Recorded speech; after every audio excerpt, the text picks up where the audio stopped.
Welcome to my YouTube channel. This is our second part of the lifespan changes in the integumentary disorders. हमने इसका first part देख लिया था skin का। Integumentary system या skin की बात करें, it is the largest organ of the body. Skin is the largest organ of the body. System also includes subcutaneous tissue.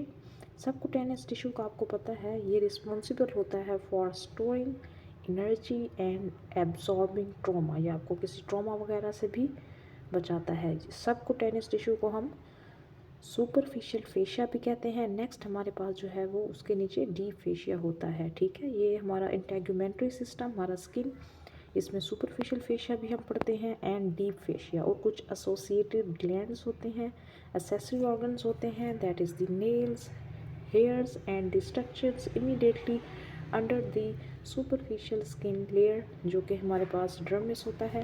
ठीक है, ये सारी चीज़ें हम इसी में पढ़ते हैं।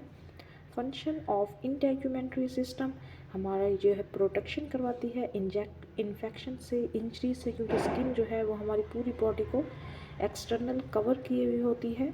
Helps to regulate body temperature, हमारे बॉडी टेम्परेचर को रेगुलेट करती है, वेस्ट प्रोडक्ट्स को रिमूव करती है, और हमारी बॉडी को प्रोटेक्ट करती है यूवी रेडिएशन से, अल्ट्रा वायलेट रेडिएशन से।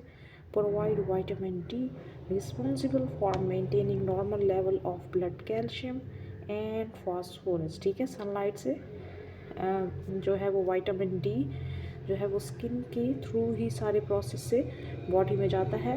One skin is compromised from over exposure to radiation, infectious agents, toxin, allergens, insect bites and other type of injurious agents, the entire body become vulnerable।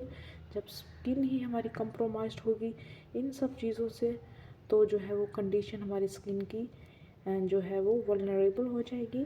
Maintaining skin integrity is essential for health and wellness. Skin integrity क्या होती है, ये हमने previous lecture में भी देखा था। Healthy full term baby is born with extra fat. ठीक है, एक्स्ट्रा फैट होता है एंड इंक्रीज स्किन इलास्टिसिटी, और जैसे जैसे हमारी एज ज़्यादा होती जाती है स्किन इलास्टिसिटी कम होती जाती है। With babies having proportionally greater skin surface than adult, उनकी स्किन सरफेस भी ज़्यादा है, इलास्टिक भी ज़्यादा है, उसमें फैट भी ज़्यादा है। They are prone to losing heat as soon as infant become more active, some of this baby fat is loss. ठीक है, फिर वो क्या हो जाती है, कम होना शुरू हो जाती है।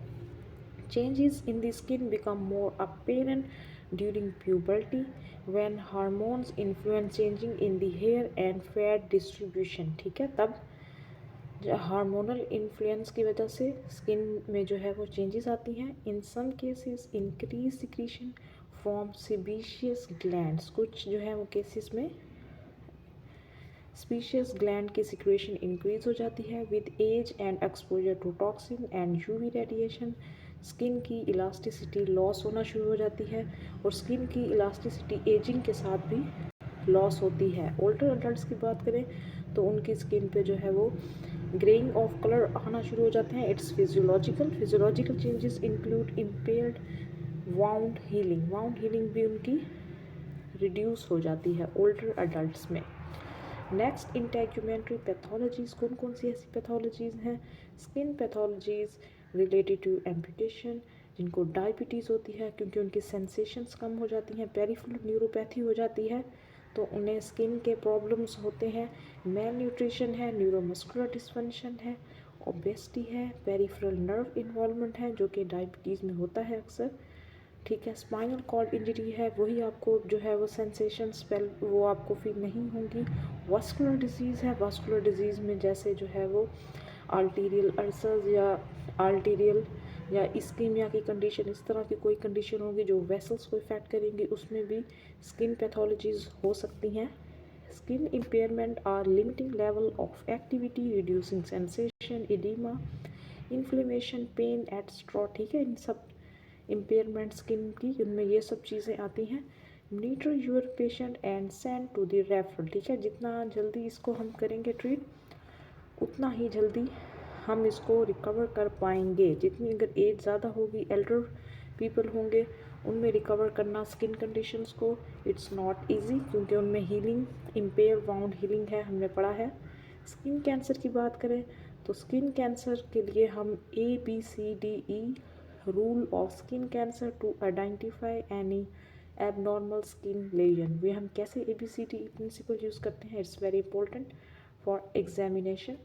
हम देखते हैं any asymmetry in the lesion, one half of the lesion is unlike the other half, ठीक है। एसिमेट्री हम देखते हैं, A for asymmetry, B for borders हम देखते हैं that are irregular or poorly circumscribed, C for colour हम देखते हैं colour variation in the lesion, melanomas tend to have a color variation that include tan, brown, black, white, red and blue, हम ये सब colour देखते हैं। D for diameter greater than 6 mm since cancer skin lesion tends to grow, देखिए 6 mm तक जो है वो ग्रेटर होता है। And E for elevation since normal skin lesion tend to be flat and raised lesion may represent abnormal growth, means कि वो skin के ऊपर ऐसे एलिवेट होता है। मोस्ट कॉमन एरियाज इन्वॉल्व, अब आप देख सकते हैं वो एरिया जो कि सनलाइट से ज़्यादा एक्सपोज होते हैं, जैसे scalp, face, lips, ears, neck, chest, arm and hand. It may develop on unexposed areas पे भी डिवेलप हो सकती है, जैसे palm, space between toes and genital areas. Next हम देखते हैं प्रेशर सोर्स क्या होते हैं, ये भी हमारे स्किन ब्रेकडाउन की एक कंडीशन है। It is a skin breakdown during the period of immobility, जो पेशेंट वगैरह ऐसे होते हैं जो कि चल नहीं सकते, इमोबाइल होते हैं, प्रोलॉन्ग प्रेशर उनके बोनी प्रोमिनेंस पे आता रहता है, जिनकी वजह से वहाँ पुअर न्यूट्रिशन होती है, इनकॉन्टिनेंस ऑफ बाउल और ब्लेडर की वजह से भी, या लोअर मेंटल अलर्टनेस की वजह से भी उनके अंदर कुछ पॉइंट्स पर, कुछ एरियाज़ पर जो हम आगे डिस्कस करते हैं वहाँ प्रेशर सोर्स डिवेलप हो जाते हैं। अगर वो सुपाइन में लेटे रहते हैं तो ऑक्सीपिट, स्कैपुला, एल्बो, रिस्ट, सैक्रम और हील्स पे उनके प्रेशर सोर्स बन जाते हैं। अगर वो साइड लाइन में है तो anterior superior and posterior superior iliac spine, shoulder, ankle, knee and hip joint, जहाँ भी जॉइंट्स वगैरह हैं, जहाँ पे हमारे जो हैं वो बोनी एरियाज़ हैं, वहाँ पे प्रेशर आता है, सॉफ्ट टिश्यूज़ जो हैं वो आप कह लें प्रेस हो जाते हैं, जिसकी वजह से वहाँ न्यूट्रिशन वगैरह नहीं पहुँचती और वहाँ पे प्रेशर सोर्स डिवेलप हो जाते हैं।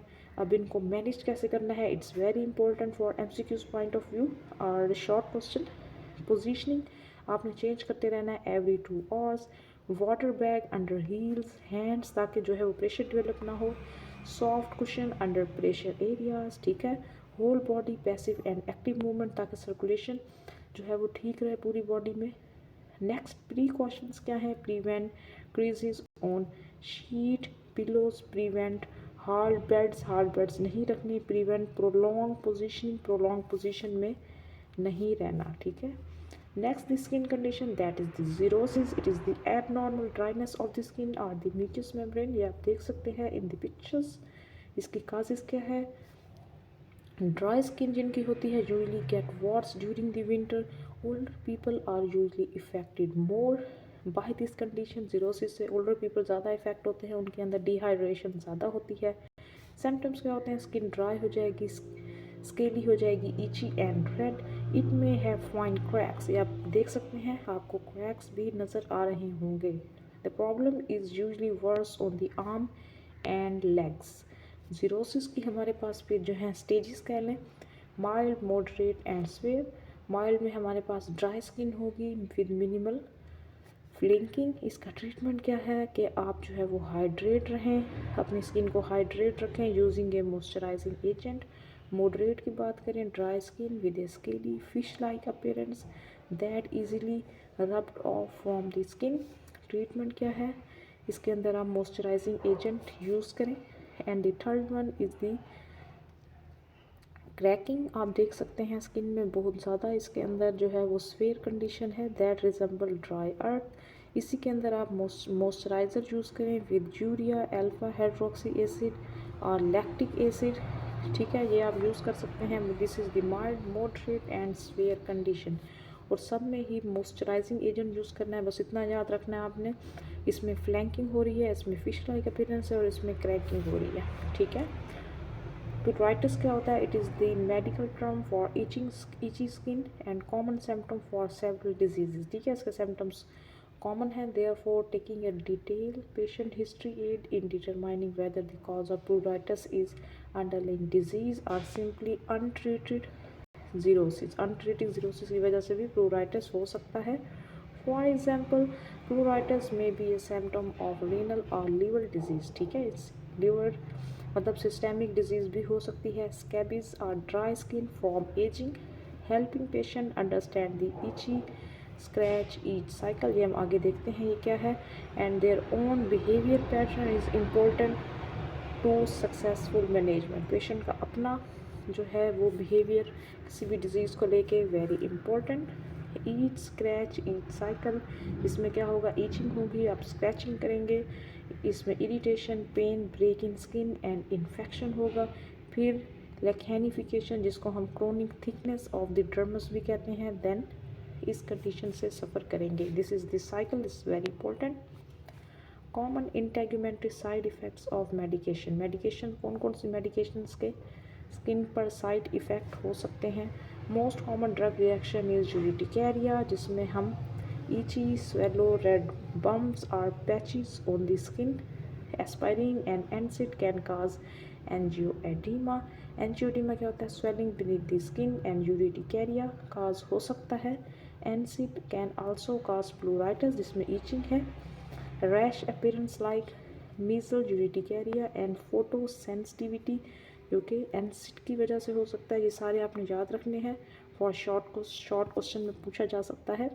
कुछ और रिएक्शन जिसमें परप्यूरा है, जिसमें ब्रूस लाइक कलरेशन है, इसमें कलर चेंज हो जाता है। And cutaneous mean skin, vasculitis mean vessels की इन्फ्लेमेशन है। Allergic inflammatory reaction of vessels. Skeletal muscle relaxant भी जो है वो हमारा स्वेलिंग कर सकती हैं फेस पे, itching and redness. Other reaction due to muscle relaxant, जो कि tenderness, swelling over blood vessels, pin point red spots, white spots. ठीक है, अनयूजुअल ब्रूसिंग और ब्लीडिंग। तो आप ये देख सकते हैं एस्पाइरिन, एनसिड, फिर ये एनसिड की बात की। ठीक है, और मसल रिलैक्सेंट की जो है वो साइड इफ़ेक्ट्स बताए गए हैं। Next we have a primary prevention and secondary prevention. Primary prevention में आप एजुकेट करेंगे patient as well as to use full examination. ठीक है, during physical therapy skin examination should be performed regularly. Secondary में risk factors को reduce करेंगे that can cause recurrence of malignant skin lesion and early diagnosis. Next, health education for skin care individual with type 1 and type 2 diabetes, जो इसका मैंने आपको बताया, इनसे skin pathologies हो सकती हैं। And frail skin should keep their nails trim. ठीक है, जो डायबिटिक पेशेंट हैं उनके नेल्स जो हैं वो बड़े हुए नहीं होने चाहिए। Avoid scratching the skin, bathing in non fragrant warm water rather than hot water. ठीक है, वार्म वाटर हो, बहुत गर्म ना हो, क्योंकि उनकी सेंसेशंस इतनी अच्छी नहीं होती। Lower extremity amputation, permanence of metatarsal head, dry skin, callus formation, unable to perceive 10 gram force, finally decrease thermal and vibrational sensations, avoid allergens and skin irritants, इनसे avoid करना है, such as fabric softened, perfume, soap, household cleaners. Bathing is essential following swimming to remove drying pool chemicals. Avoid peak sunshine 10 AM to 4 PM जो है वो peak पे होता है, तो इसमें आपने अवॉइड करना है। Use full body clothing and sunscreen. ठीक है, सन से बचना है क्योंकि इसमें अल्ट्रावायलेट रेज होती हैं जो कि हमारे बॉडी के लिए बेनिफिशियल नहीं होती। और जो सन से विटामिन डी की बात है वो एक ख़ास फ्रीक्वेंसी पे ऑलमोस्ट सुबह 9 AM तक आप जो है वो विटामिन डी के लिए सन जो है वो सनशाइन ले सकते हैं। This is the end of my lecture. I definitely sure that you like this video. इसमें हमने सारा स्किन की पैथोलॉजीज़ देखी, एल्डर्स के लिए देखी, जीरोसिस देखा हमने, प्लूराइटिस देखा, सारी स्किन कंडीशन देखी। This is very important lecture. Thank you.